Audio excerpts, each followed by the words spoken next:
as they knock off Triton College 88-73. And for the first time in program history, Barton Community College is national champions in the Division I level. You know, we've been talking about it all year. We were saying we had 3 goals. You know, we got the first 2 down. We came here. We wanted to get the last one. You know, we finally done it. We knew that they was going to come out. They was going to give us a battle. They're a good team. It's an unbelievable feeling. But, you know, it's about these guys and everything they've done because they bought in. They ran the hills. You know, they were the ones that had to come back at night when they didn't practice well and things like that. And you know what? They never complained. Ziegler puts up a 3. No good. Lawyer the rebound. 5 seconds left. Lawyer will dribble it out.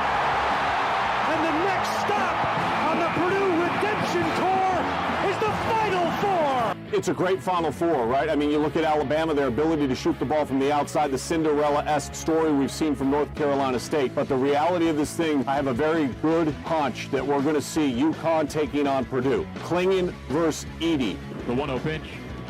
Fastball hit high in the air, deep straightaway center. Martin races back at the track, at the fence. It's out of here! Yeah, I want to go out there and, you know, stay in the zone and get, you know, quick outs. And, you know, obviously the offense was incredible, you know, making it easier on me with, I think they put 10 runs up and, you know, a couple innings there. So it was incredible, much easier to pitch with that. Salvi doing Salvi things, you know he was going to kind of do his thing. And so the rest of the offense came together, and so it's going to be a lot of fun. And good afternoon. Welcome to Sports Day on 1590 KVGB, 95.5 FM. Welcome to the Monday Sports Day show. Steve Webster, Aaron Clark. Mike, did I say you? Mike Corson and Mike Hesher. Welcome to the Monday show. Celebration week here as the Barton Cougars are 2024 national champions today. We'll talk more about that coming up in just a moment. We're going to talk some Barton baseball with, well, Brent Biggs was supposed to be in, but it's going to be Brett McBride pitching coach, so that's all right. So we'll talk about the Barton Cougars split with Seward over the weekend. Great Bend Tribune's Jim Mizunas. And Mike Corson back on the prowl for Panther Sports. He'll be talking with head coach Lyles Lashley of the Great Bend Panther track and field team. Let's get to our sounds of the weekend. Cole Reif with a call on B1043, The Point, Saturday afternoon. Barton Cougars did it. They beat Triton 88-73 in really boring fashion, the way they did it with everyone else in that tournament, right? It's kind of, you know, teams kind of hanging with them just a little bit. In fact, Barton trailed a little bit of early against Triton, who came out hitting all kinds of threes. But then it's kind of close before the half. Then Barton goes on a run before the end of the first half. Then they just keep the other team just teasing them the rest of the way. Congratulations, Barton Community College national champions. Mosaic Downing Rivers. Did he have 7 assists in every tournament game? I think he did. I think that's an automatic 7 assists. And, you know, talked about what they talked about all year. You know, they weren't satisfied with, you know, winning the regular season title. They weren't satisfied with winning the Region 6 championship. They wanted the national championship. And what an impressive run by the Barton Cougars. Jeremy Combs coached his team to a 36-1 record, 27 straight. Saying it was all about the players. Well, I'll tell you what, it's all about the coaching, too. So Jeremy Combs named coach of the tournament. He's coach of the year in junior college basketball. Let's see. He was the coach of the tournament. Leger Jones finished the championship game, 14 points, 13 rebounds.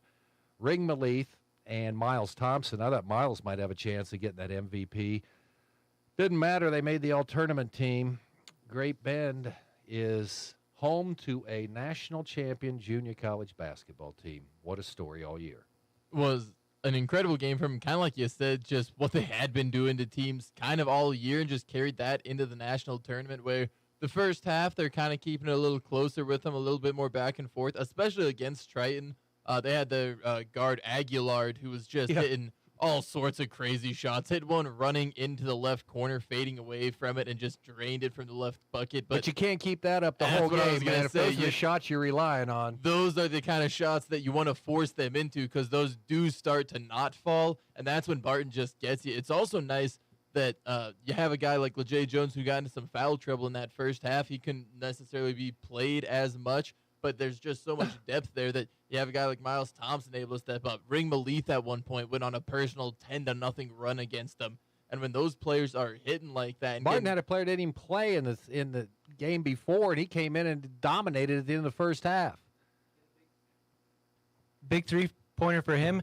Yeah, the other one, I didn't get to see a whole lot of games this year, but saw when Ring went off and hit was it 9 or 10 threes at home? Hadn't been shooting well at the national tournament. Comes out, I think he had 5 threes in the first half.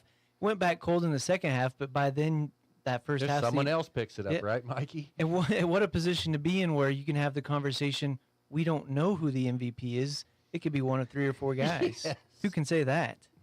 And I was pretty sure who was gonna be on the tournament first team. Like I was like, all right, there's no way they're getting out of there without LeJay, Miles, and Ring, just from what I had seen, what I had heard at the tournament. But I was kind of like, who's gonna get MVP? Who's like, because it could be a couple of guys throwing their ring in the hat, and I think that just exemplifies what Barton's been all year. Is just that kind of team that who is gonna step up and who is gonna beat these teams, because on any given night it can be so many different players. And if you didn't listen to their broadcast, I don't know if they said it on the national ESPN side, but that was a team that hit 32 three-pointers in a single game this year. It's just incomprehensible. So Barton knew that they had to get out and guard the line, and they still hit a couple threes, but they held them under 80 points. That's a team that Aguilar had gone off 40 a couple times this year.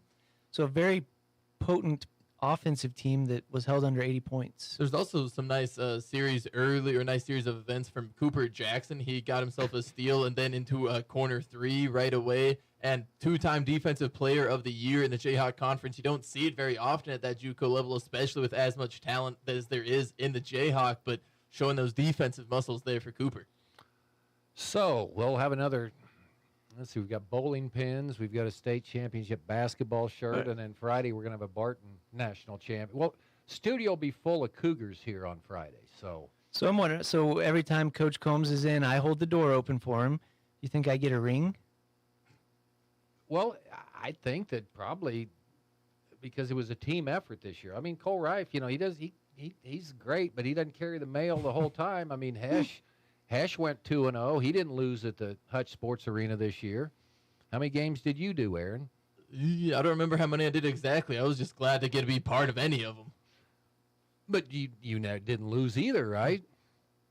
Unless you called the one game. It was just that one Unless game. You did the Cali game, yeah. So I don't know. I talked to Coach. I probably. Well, that's why I'll take the cigar wrap or whatever. I don't care. No, it'll be fun. We'll have. Don't miss that on Friday. We'll have a whole bunch of tall fellers in the studio. I'm going to be able to go up real high for a high five and have some fellas be able to reciprocate. We got our wide shot working? Yes. Yeah. I don't know if it can be that wide, however. Oh, come on. We handled a school bus full of Maxville Mustangs last year. We can handle that. This is going to be the tallest average height of a guest. We handled a high school pep band. Although they weren't in studio, but that's... Yeah, think about it. If we need anything hung, let's plan for it on, later this week. Oh, yeah. I mean, we won't have any problem. No one will have to get on a chair. Well, I don't know where Aaron was last time. He doesn't need that either, but we'll have to make sure we get another hook up there so we have a ceremonial hanging of the national championship shirt. Yeah, fun times coming up on Friday. Congratulations once again to the Barton Cougars. We'll talk to Cole Reif tomorrow about that when he's in on his regular Tuesday segment. Okay, some other sounds of the weekend. The final call yesterday on CBS. Purdue finishes up their win over Tennessee 72-66. Sean Farnham, ESPN college basketball analyst, says it's a nice Final Four, but we're probably heading for Purdue and UConn in the national championship game. National semifinals Saturday, right here on 1590 KVGB, 95.5 FM, starting at 3 with the coverage. 5:09 tip, Purdue against North Carolina State. 7:49, it'll be Alabama against UConn. UConn, talk about a dominant team. Goodness, they were coming up, or they beat Illinois 72-51. It was a 20-point win, and Illinois was coming off of a very feel-good. They just put up over 70 points on the best defense, or the number one Ken Pom defense in the country when they beat Iowa State, and then UConn just, hey, that was cute, fellas, but we're We're Was the that a buzzsaw of this 30-0 tournament. run? It was Yeah, incredible. 30-0 run. Illinois didn't score for over an hour of real time. You know, Illinois didn't play bad. I mean, they played That's the really thing. well, but it's that 30-0 run that'll get you every time. UConn's 30-0 just run. so It's good. hard to overcome that.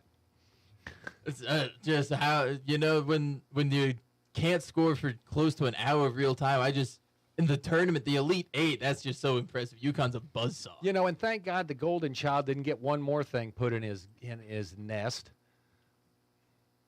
Duke goes down to North Carolina State. So Cole didn't go perfect on the thank weekend. goodness we kept the boy humble a little bit.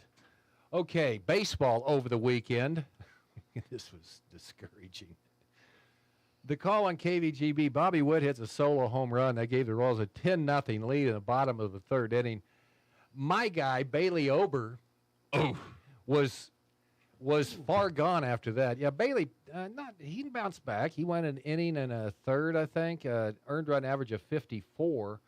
So, you know, I don't think the Hustlers going to be winning any pitching stats this week. But Bobby Witt, that solo home run, Royals win it 11-0. You heard from Brady Singer.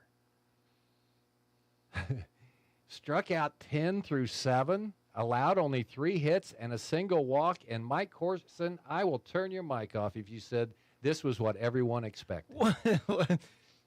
I mean, I've been tooting his horn for a while, so I think he shows signs that of is loud. That's huge. I mean, that's the Brady Singer you want. Maybe they brought in all those, you know, veteran guys where he doesn't feel like he's, you know, having to carry the whole team on his back. You know, let's go out there and pitch. the lead definitely helped. It was a 2-2 count, I believe, when Salvi took one deep. That was And a he's been 3-run homer for the yeah. Iuka Hustlers, by the way, but I follow And you. Okay, mine. yes. So Your he team swings doesn't it- count here. Okay, go he ahead. swings at such bad pitches that when he gets in those 2-strike counts, you're just like, well, it's over because they're not going to throw him one. Well, they threw him one, and he put it over the fence.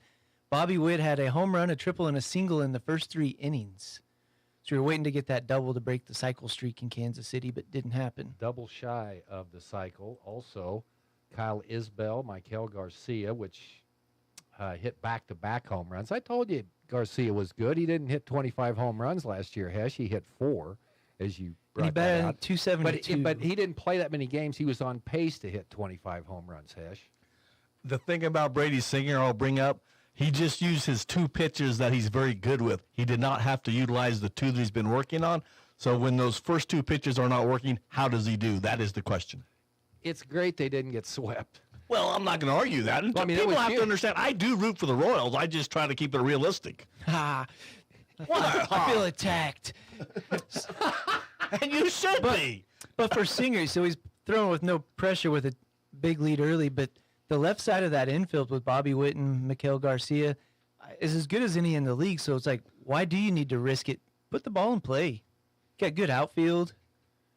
Just keep it off first base. Oh, my goodness. Okay. A good outfield? Well, Isbell almost had the diving catch. Almost.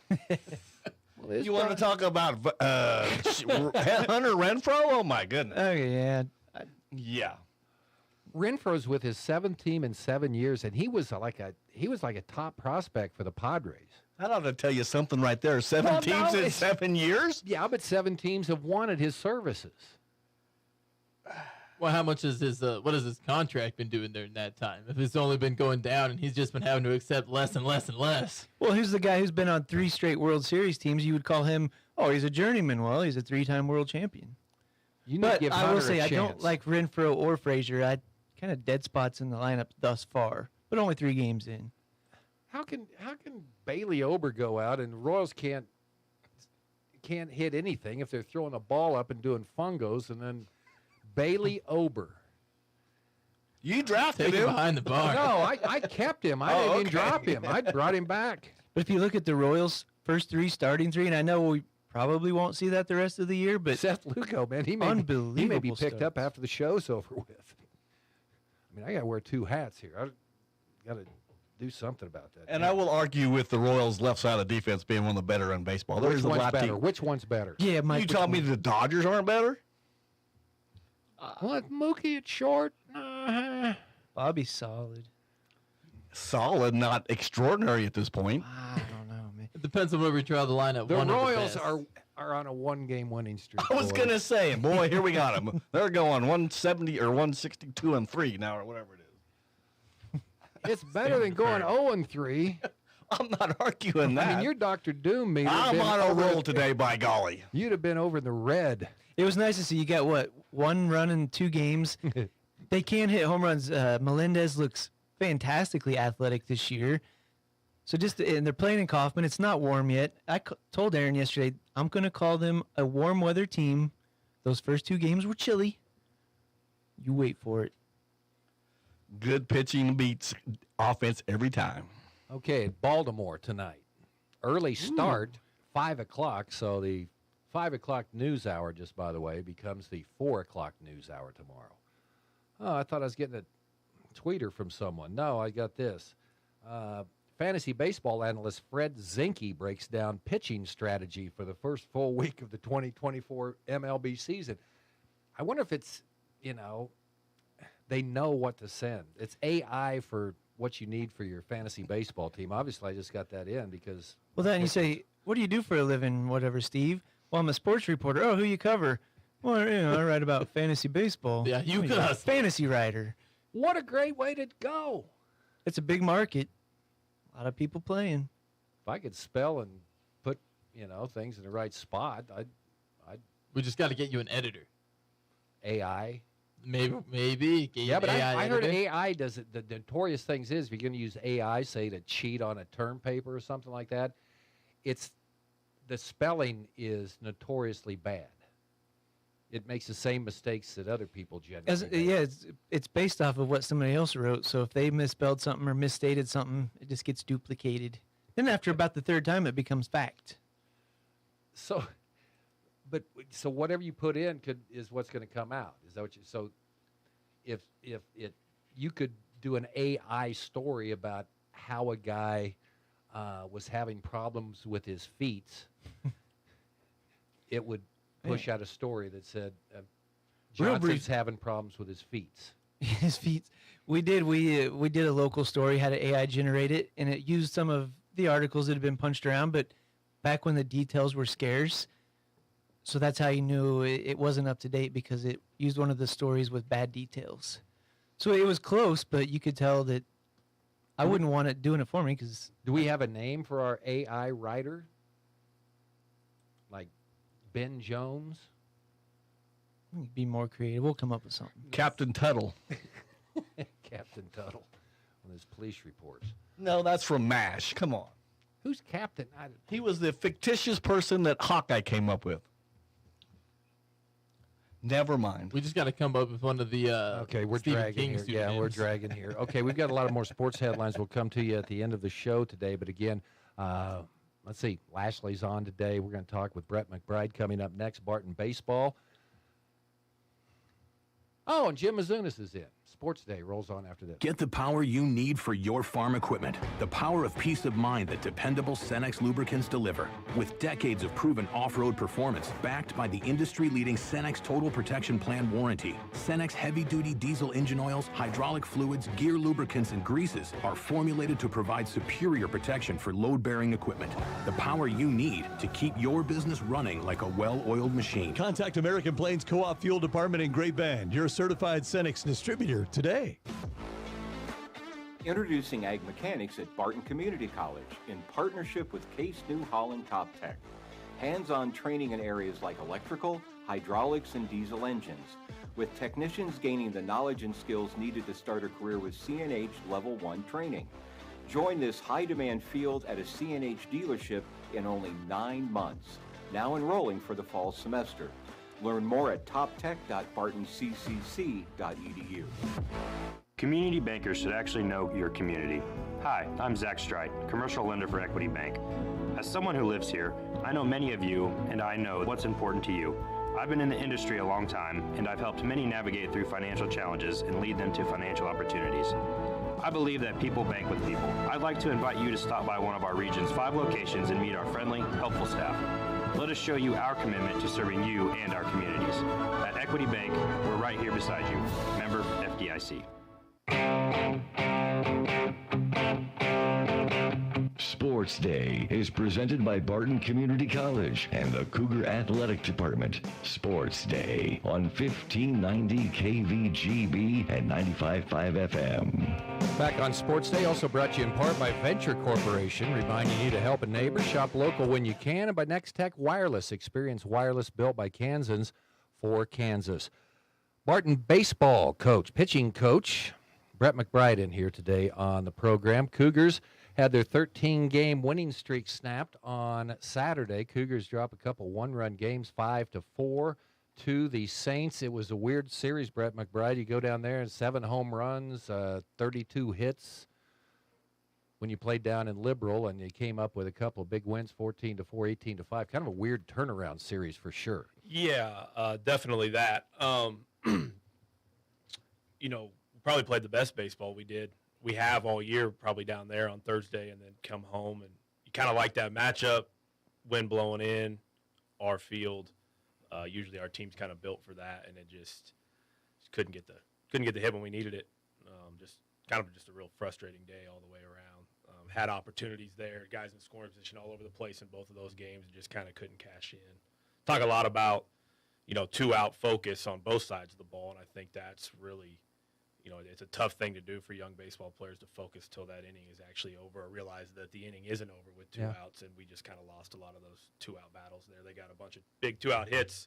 We couldn't keep them, you know, off the bases with 2 outs, and on the flip side, offensively, we just didn't quite get that 2-out hit that we've been getting, you know, this whole time during that 13-game winning streak. Yeah, been on a nice run, though. Yeah, no, you look at the record, the standings. I mean, everything's still right there in front of us. But, you know, you're at home. You got chances to win that thing a couple, 3 times in extra innings there. It's just you're never going to leave that day with a real good taste in your mouth. But overall, you know, you look at everything, you know, we're kind of where we need to be. Just a little bit of a missed opportunity to maybe separate ourselves or keep us up there in first place. Pitching-wise, it's a pretty good series for you. I mean, you go down to a team that likes to win it with the long ball.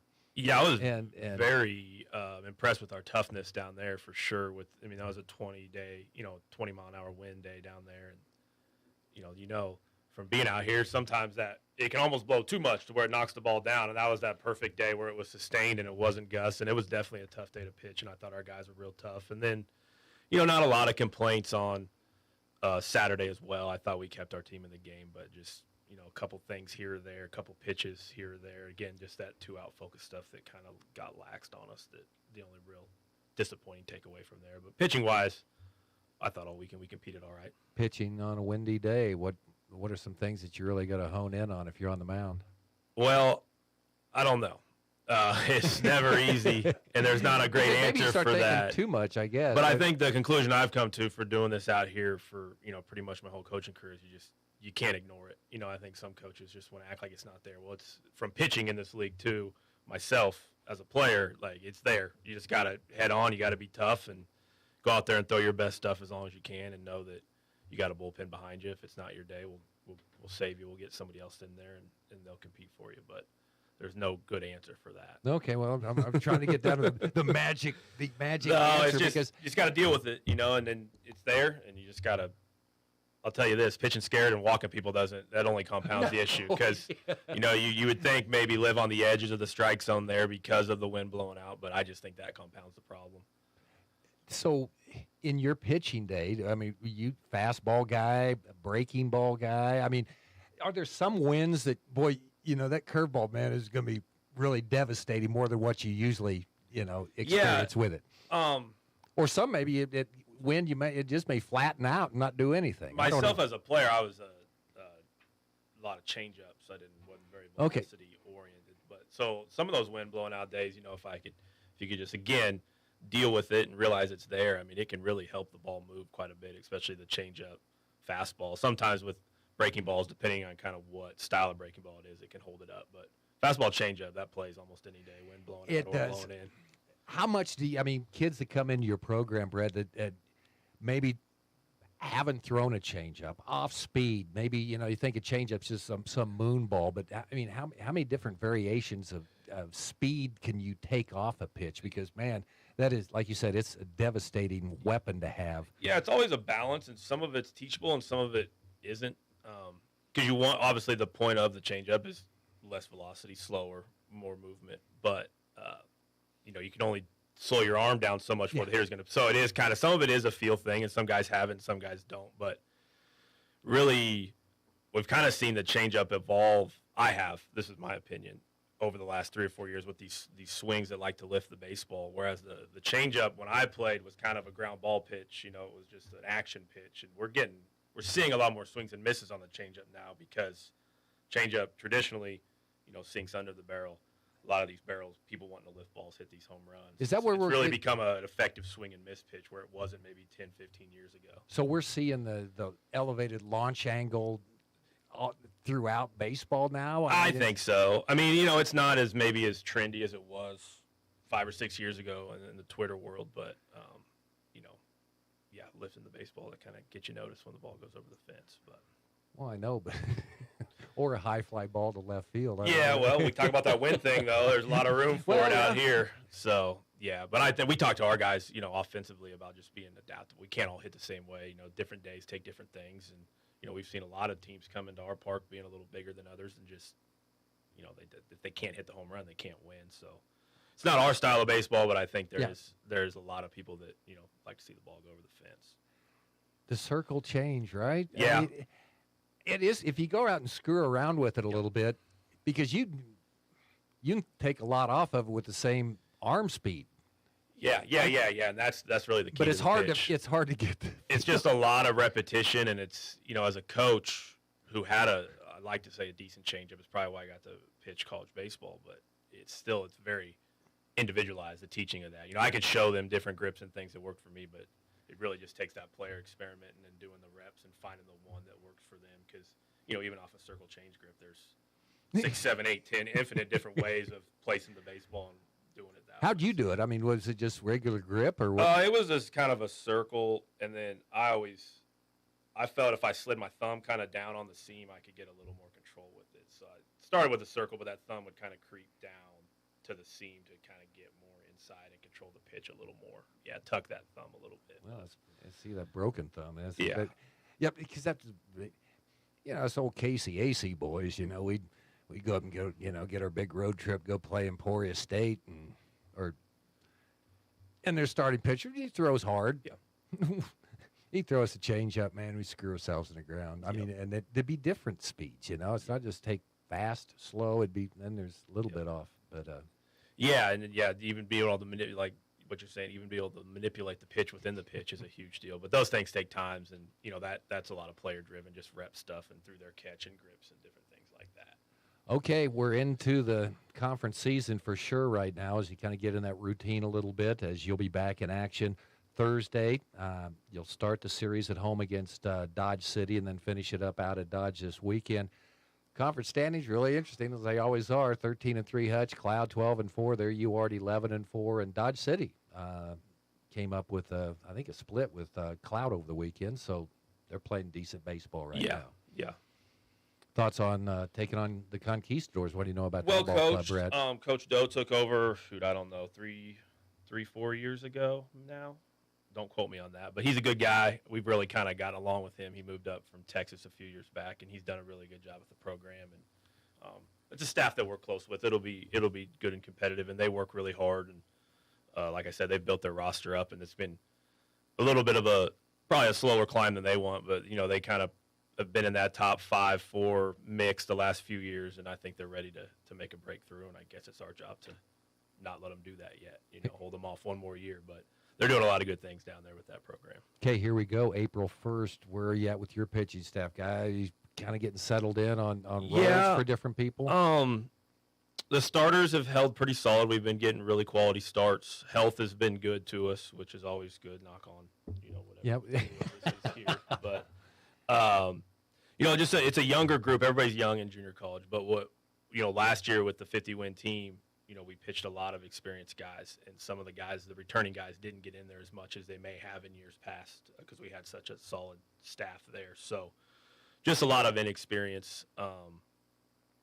I won't use the young excuse because it's junior college, right? But just some inexperienced things there as far as bullpen goes. And those are tough situations. A lot of these guys we recruit are the best pitchers on their high school teams, and what do the best pitchers do? They start.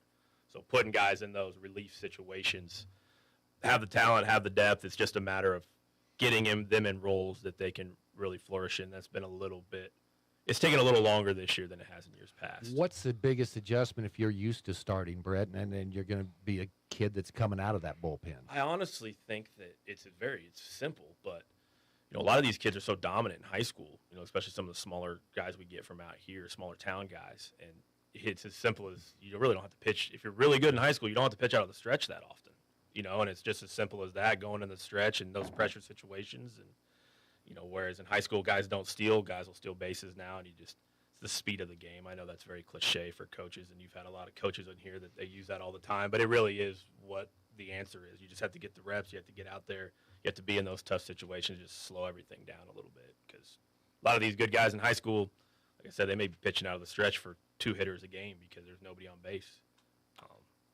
One or two guys that have been really pleasant surprises for you this year? Aiden Sowers started a lot for us last year in the midweek. He's a sophomore returning guy, and he's really held it together. I thought our pitching staff would kind of go where he went. Those midweek starts aren't the same as conference starts, and he was very good in them last year. But to be able to take that role, really pitching the second game of every weekend and doing as well as he has been really huge. And then Reese Hemmerling's been solid again. He was a starter last year, so that doesn't come as a huge surprise, but he's been pretty dominant. Probably the one that's the biggest surprise for no real fault of his own or ability, it was probably Ethan Mineker, who's starting Game 4 for us, a Canadian kid, came in with a knee injury, a meniscus, and because it happened in Canada, he had to come here to start school and then go back for that surgery just because he's an international kid. So he missed a ton of the fall from an injury, and he really wasn't around as much as some of these other guys. And then, he came in this spring. It's like thinking red shirt with the knee injury, just keeps getting a little better and better every week. I think by week 2 or 3 we were starting him, and he's held that 4th spot down for us real nicely. And that's probably the biggest surprise, just because we didn't know what we had in the fall because he just wasn't healthy. Canada's been pretty good for you guys. It has been very good. We were about to swear it off about 5 or 6 years ago because it just hadn't worked out for us, and we really like to put our eyes on the players and really know what we're getting. But then we got in some different groups up there, took a couple chances, and now we feel like we got a really good feel for those organizations up there that we can trust, and the guys that are kind of our type of guys, I guess. Got to find the fishing hole. Yeah, and those fishing holes change, every single year too. But you go where the players are at, and Canada's been real good to us. A couple organizations up there have done us real solid with some of the guys they've sent us. Okay, how do you feel about the team going in here April 1st? I feel really good about, if you just take it from the 1,000-yard point of view and everything and record and all that and where we're at, feels really good. Now, it's really easy to be really good when you're riding a 13-game winning streak. Stub our toe a little bit, so this is kind of the first adversity we've faced in almost a month now, so we need to respond to that. But if you told me this was our record at this point of the year, and then these are our stats, and here's what you got, and you got 4 starters, you take that every single year. But we're only as good as how we're going to respond to getting swept at home, which does not happen very often to us. Well, that bounce back coming up on Thursday. Appreciate you coming in today, Brett. No problem. Appreciate you. Brett McBride, Barton Community College pitching coach here with us. Jim Mizunas, Great Bend Tribune, in next here on Sports Day. Don't want to be tied down by a wireless contract? Get the service you deserve with NextTech Wireless Advance Pay. There's no contracts and no credit checks. Plus, you can get unlimited talk and text with 22 gigabytes of high-speed data for only $25 a month. Make the switch now and get a device on us. NextTech Wireless, home on the range. If you need physical therapy, consider Advanced Therapy in Great Bend and Progressive Therapy in Larned and Hayes. There's nothing like A-STEM therapy. This is Tim Marcus from Progressive Physical Therapy in Hayes. Research shows that A-STEM therapy improves muscle performance and neurofunctioning. It's highly effective for those dealing with tennis elbow, carpal tunnel, sports injuries, and general aches and pains. You don't need to hurt. Physical therapy can help. Call Advanced or Progressive Therapy and Sports Medicine to explore your treatment options and get your life back. Community bankers should actually know your community. Hi, I'm Sean Powson, president of your local Equity Bank. As someone who lives here, I know many of you and I know what's important to you. I've been in the industry a long time and I've helped many navigate through financial challenges and lead them to financial opportunities. I believe that people bank with people, so I'd like to invite you to stop by one of our region's 5 locations and meet our friendly, helpful staff. Let us show you our commitment to serving you and our communities. Because at Equity Bank, we're right here beside you. Member FDIC. He's covered more big games than anyone else in the Golden Belt. He might be on your sideline, in your gym, or just about anywhere there's a game. Sports Day presents the Great Bend Tribune's Jim Mazunas. Welcome back. Monday Sports Day show brought to you in part by the Great Bend Co-op Bulk Fuel Department, your certified Cenex lubricant dealer in Great Bend. It's good to know a local guy that can get things done. Why did that the happen? Eller family has been in the auto repair business in Great Bend forever. Greg Eller continues that long tradition of helping people. Eller Automotive Repair specializes in wheel alignments, oil changes, and general maintenance for all makes and models of cars and small trucks. Open 8 to 5 Monday through Thursday, 8 to 4 Fridays. Eller Automotive Repair at 915 Morton, right behind Great Bend Appliance, Furniture, and Sleep Source, 10th and Morton. There we go. There we go. Okay, yeah, Sports Day brought to you in part by the Cougar Booster Club, continuing their efforts to make the Barton Athletic Department the best in the country. And as I mentioned, going to break, Great Bend Co-op Bulk Fuel Department, your certified Cenex lubricant dealer in Great Bend. Great Bend Tribune's Jim Mazunas coming in here. I thought you were bringing something for the museum in here. You have a picture with you. Can you hold that up to the screen there? Where's... Okay, Mike Hesher, our stunt man here. Try to work on this. Yeah, don't take your head. Okay, this is a picture of Jim Mazunas. Give me time. Okay, well, I thought. Okay, here we go. Can you just hold it? Well, yes, just hold it up. That's all right. And then I'll zoom in on it. Okay. This is a picture, and we mentioned Jerry Kershaw when on the show. And they had a special mention during the tournament. Jerry Kershaw was 92 years old and had been to numerous dozens of several decades of national junior college tournaments, broadcasting on the air. But that's you with him, right? That's right. They let you on the radio? Yeah, if you know the right people. No, Jerry Kershaw was just a tremendous basketball enthusiast, and he was willing to promote his end of things whatever way he could. And if it happened to be, hey, let me come up and I'll rattle something about you, Jerry. He was fine with that, and it worked out great. Well, those radio guys never get any coverage. Yeah, so it was great. So there you go.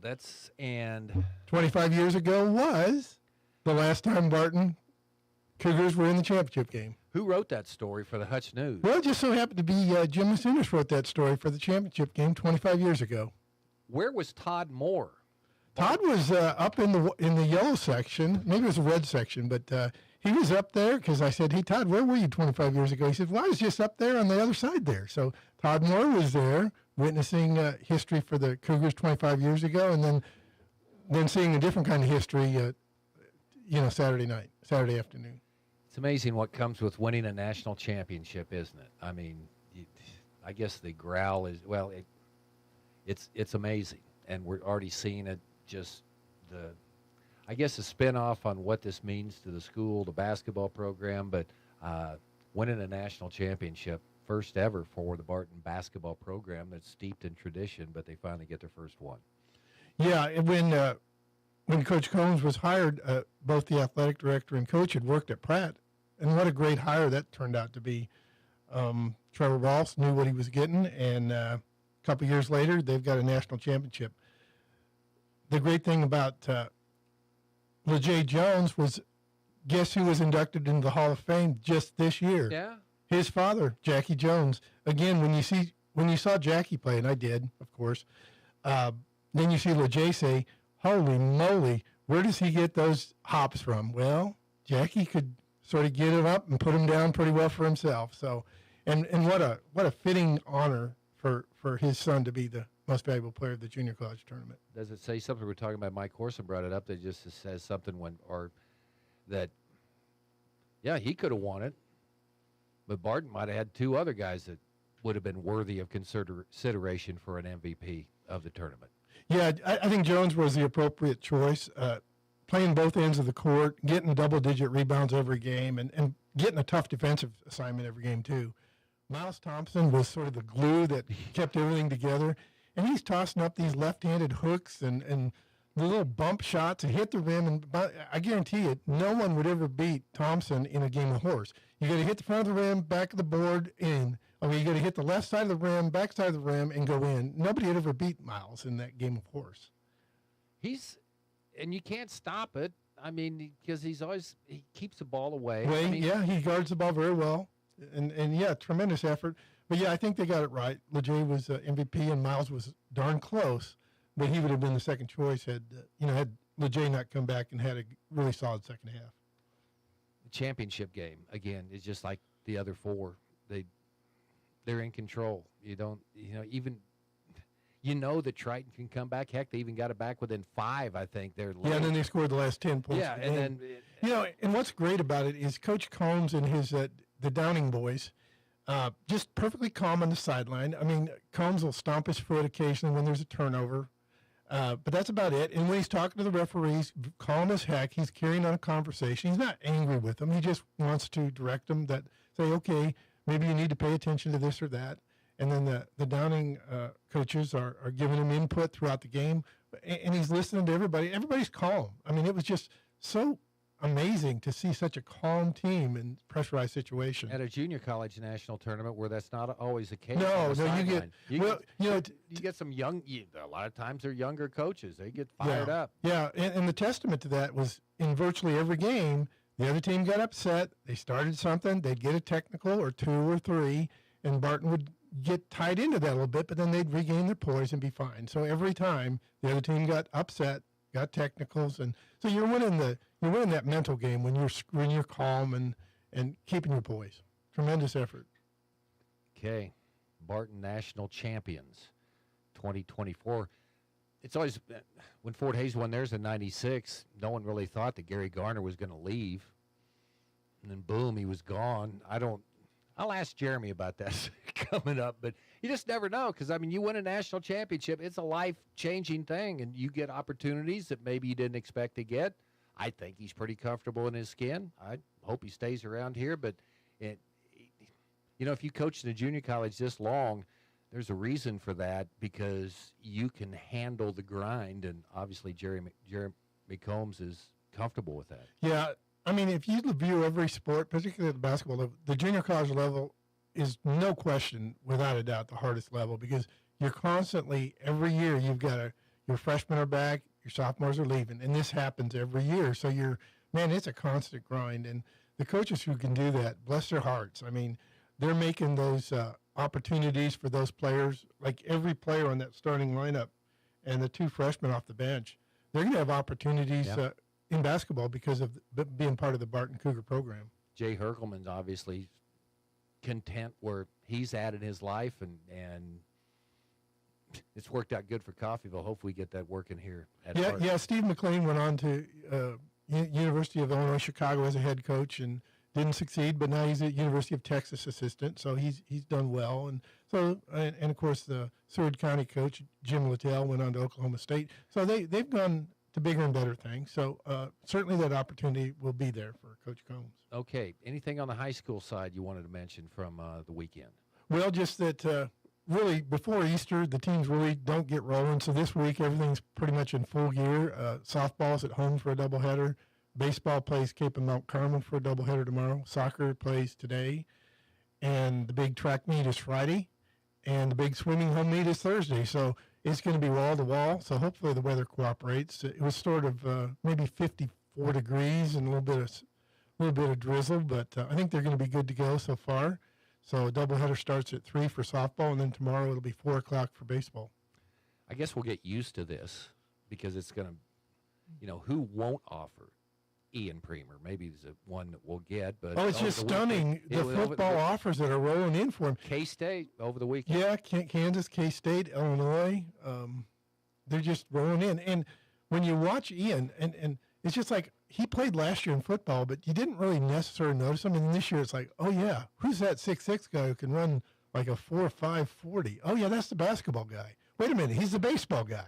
He's batting like 500 in baseball, averaged 2 dunks a game in basketball, and is a tremendous athlete. Yeah, it's going to be interesting to see what he does. 6'6" guy that can Yeah. jump out of the gym, Yeah, wide receiver. I just hope that Ian is able to just enjoy his high school career. He is absolutely enjoying it. When you talk to Ian, he's just a super smart guy who understands the big picture and also understands what a privilege it is to be young and athletic and be a part of a team that's enjoying success. So I don't worry a second about Ian Premer. He's got tremendous parents, and he just has everything going for him. He just keeps things in perspective, which is really the key. Well done. Nice. That was nice. You wore a tie to the game, too. That was even more impressive. That was Jerry Kershaw's over there just in a polo. Yeah. Jerry didn't have a dress code, I guess. This is Jerry Kershaw from the Pratt Sports Arena. Yeah. And I was real happy for Cole Reif to have an opportunity to get to the end of the road. He's been on the precipice twice with Hoisington football, and still one of the most memorable football games I've ever seen was Hoisington playing this past fall in the state championship in a bunch of snow. It was so fun. Yeah. And it was fun for Cole. And he just does a tremendous one-man rodeo there.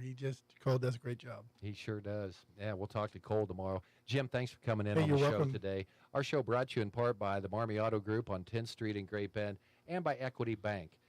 We're right here beside you, equitybank.com. Mike Corson, Lyles Lashley up next on the show. From the Mayo Money Management Studios, 1590 KVGB, Great Bend, and 95.5 FM K238CK, Hoisington.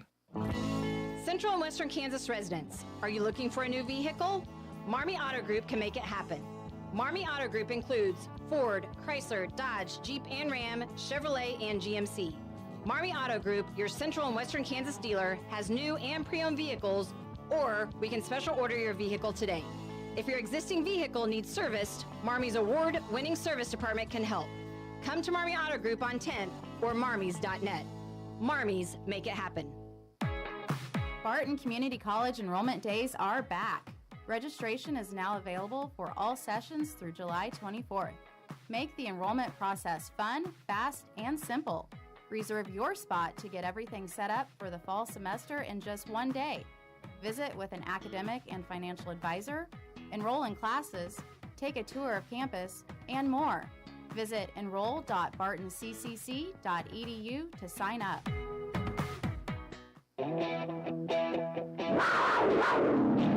Sports Day presents On the Prowl with Mike Corson, an inside look at all the sports taking place at Great Bend High School. Welcome back to Sports Day, 1590 KVGB, 95.5 FM. Sorry, I try to get my part out so you can sing, but we're with Panther Track and Field Coach Lyles Lashley today. Coach, no school today. How'd that work out? Well, when you teach the good old Catholic school, you get the good old Monday after Easter off. Well, that'll work. Now we can talk some track and field then. About time you got the outfield back on there. I had to dig it up, but anything for you, Coach. I appreciate you.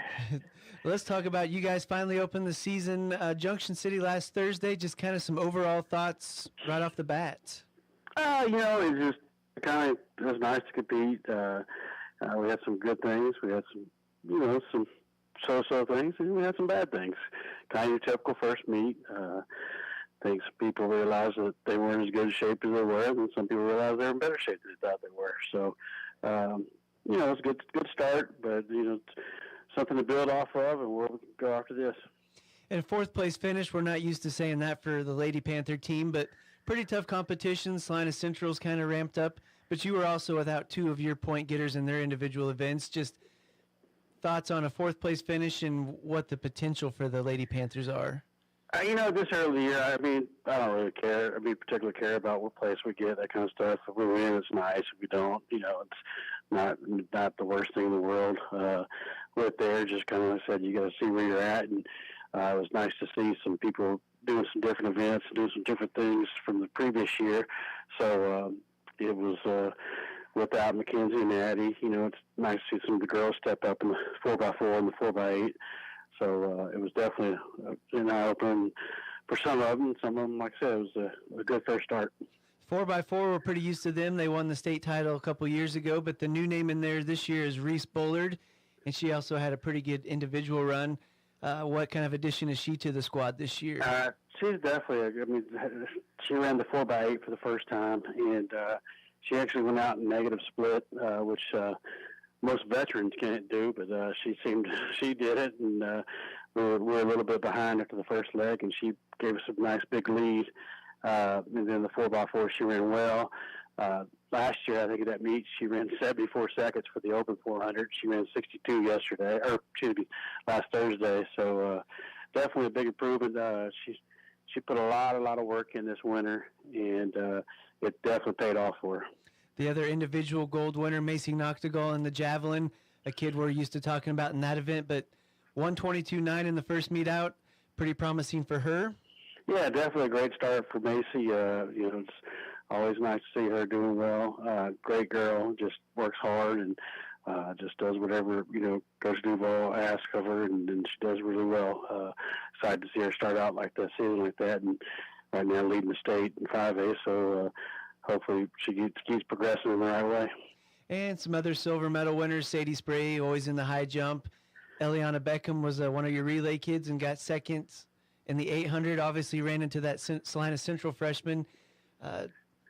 800 is one of those things where you make progress throughout the season. How about her first performance? Yeah, I was excited to see that because last year she opened up at 232 and she opened up 227 this year, so it's definitely heading in the right direction.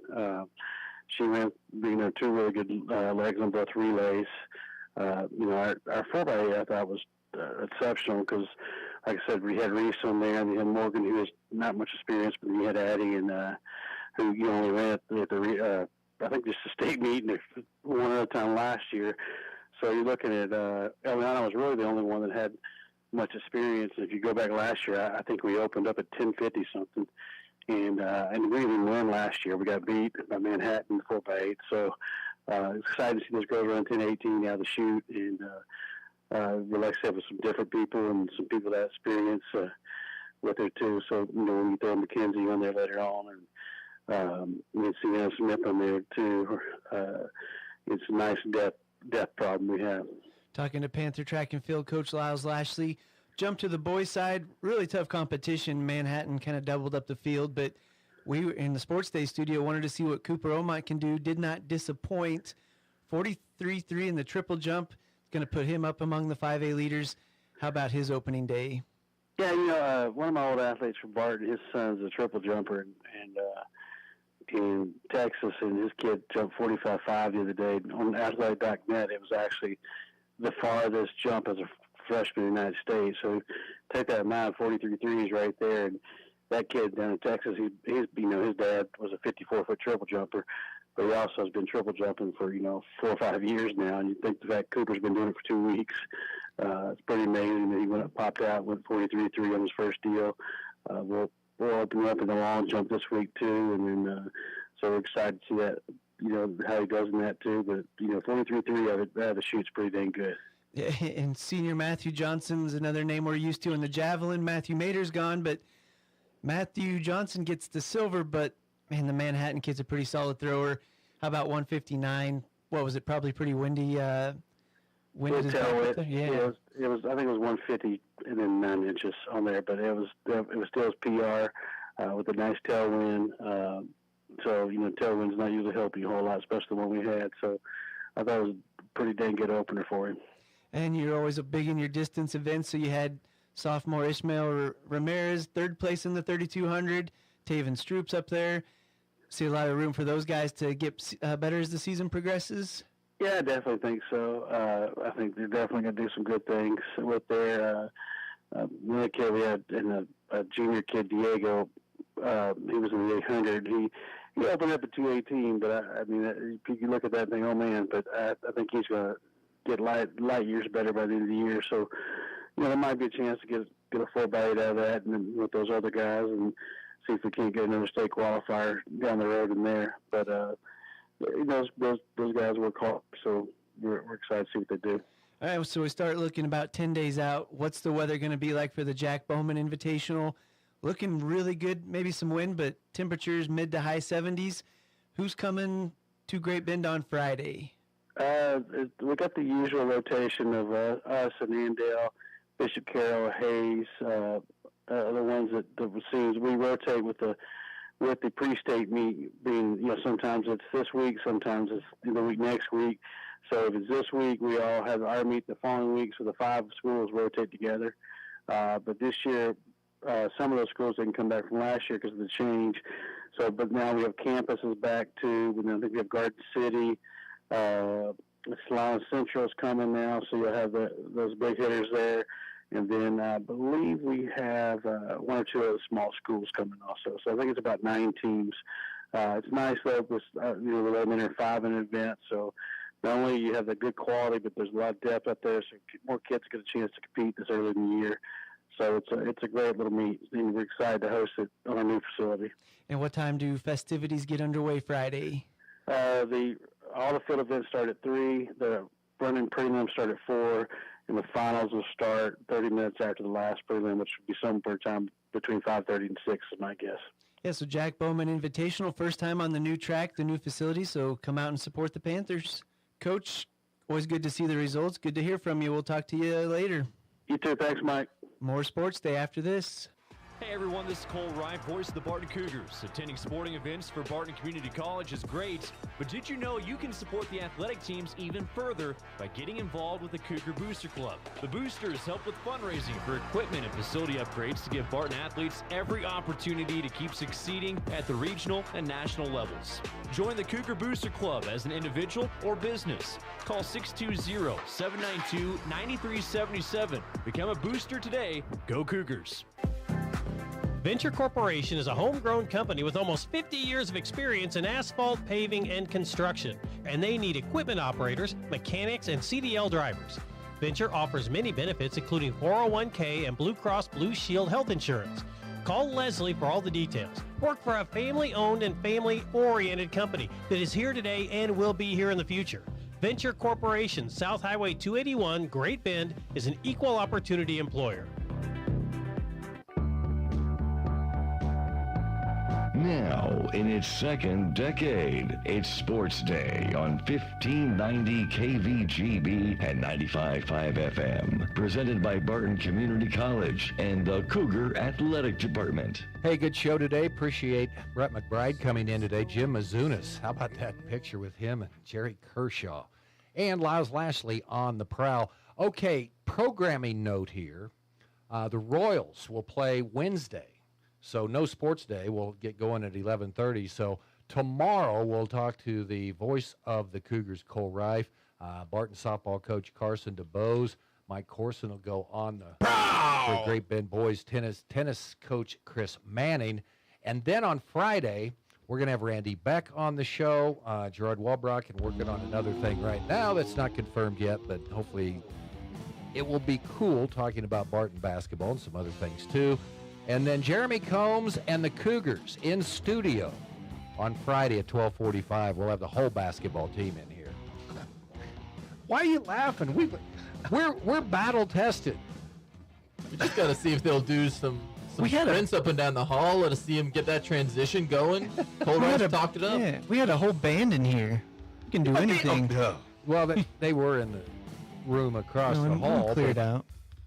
Yeah, that's going to be fun. So, yeah, we'll hang a T-shirt, autographed national championship shirt from the rafters coming up. Good stuff. There you go. Oh, Connor Nichols going to be on, too. Yeah, Connor Nichols texted me, hey, you might have seen this. Ian Premer, offered by K-State. Who hasn't offered Ian Premer something? Picked up an offer from Tennessee last week, too. Woo! All right, talk to you tomorrow on Sports Day.